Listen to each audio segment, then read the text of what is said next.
When I suggested that my girlfriend help with groceries since we lived together, she didn't hesitate for even a second before scoffing and saying, "Be a man. That's your job, not mine." I didn't argue. I didn't shout. I just nodded, and 1 week later, she walked through the door to find a locked fridge and empty cabinets. Completely confused. She had no idea that her little comment had set off a chain of events that would end up dismantling her entire comfortable life piece by piece. I guess I should start from the beginning. Valerie and I have been living together for a little over a year in my apartment. I own a modest but successful construction company. It's not glamorous, but it pays well, and I've worked hard to build it from the ground up. I'm the kind of guy who believes in pulling his weight, doing honest work, and taking care of his home. Valerie, on the other hand, was a freelance graphic designer, which, in her case, basically meant she had a laptop, some unpaid student loans from art school, and a strong aversion to any kind of schedule. When she moved in, we had a clear arrangement. I told her, "Look, I'll take care of the rent, utilities, the car payments, basically all the big stuff. All I ask is that you manage the domestic side of things. Keep the place clean, make sure we have food in the house. Cook a few meals here and there. You know, be a partner." She agreed. In fact, she loved the idea. She called it a modern traditionalist relationship. I thought we were on the same page. But her version of modern traditionalist slowly started looking more like, I do everything and she benefits. When we first met, Valerie was funny, driven, and independent. She took pride in her work and her life. But once she moved in, something shifted, slowly, like a crack spreading through a wall. She became entitled, lazy, always talking about the patriarchy and how women shouldn't be forced into domestic roles, which would have been a fine conversation if she wasn't making those speeches while scrolling through Instagram on the couch while I was cooking dinner after a 10-hour day at work. She started using feminism as a shield to avoid any and all responsibility, while simultaneously expecting me to play the role of the traditional provider. She wanted all the perks of independence with none of the responsibilities. And for a while, I let it slide. I kept telling myself, the Valerie I met is still in there somewhere. But that version of her was gone. What was left was someone who saw me less like a partner and more like a walking ATM. It all came to a head on a Wednesday evening. I just finished a long, brutal day at a construction site. I was exhausted, covered in dust, and all I wanted was a decent meal. I opened the fridge and found half a bottle of ketchup, a single sad-looking lime, a carton of almond milk with barely a teaspoon left. The cabinets were just as bad. A bag of stale chips, 2 cans of beans. That was it. Meanwhile, Valerie was sitting on the couch working on a passion project, which looked a lot like online shopping. "Hey," I said, trying to keep my voice calm. "There's no food in the house."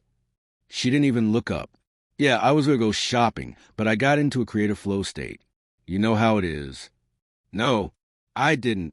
I told her that I'd transferred grocery money to her account on Monday, like I did every week. It's Wednesday, Val. There's nothing to eat. I've worked 60 hours this week. The one thing I ask is that I can come home to a meal. She finally looked up at me with that same patronizing expression I'd grown used to, and she said, "Wow, I'm not your 1950s housewife. You know, I have my own life, my own ambitions. I'm not here to cook and clean for you." My patience snapped. "No one's asking you to be a housewife." I replied, my voice rising. "I'm asking you to hold up your end of a simple deal. I pay for everything. You keep the house running. It's teamwork." And that's when she said the line that changed everything. "Oh, I'm sorry. Is providing for your girlfriend too much for you? Be a man, David. That's your job, not mine." The world went quiet.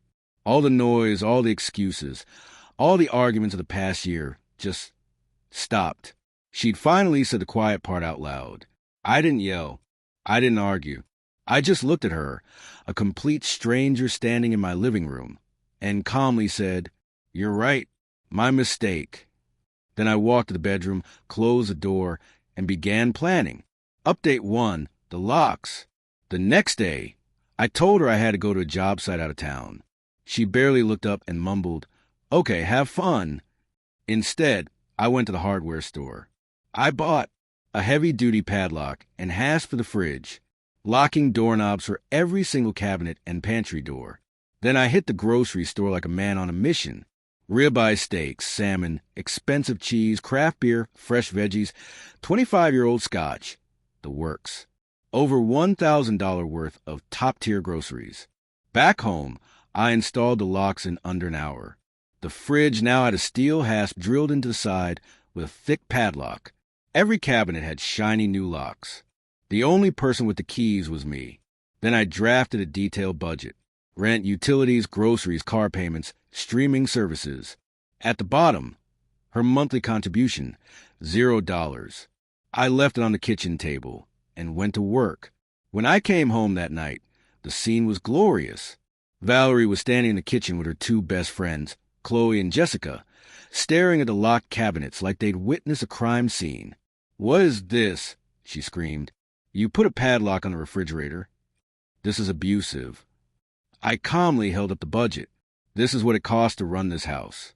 And this," I gestured to the locked kitchen, "is what the person who pays for everything gets to eat." "But what am I supposed to eat?" she asked, genuinely confused. I smiled. "Yesterday, you told me it was my job to provide. So I provided for myself. You're a strong, independent woman. Provide for yourself." Then I turned my back and started cooking. Her sputtering outrage was the best background music. Valerie's next move was to launch a social media smear campaign.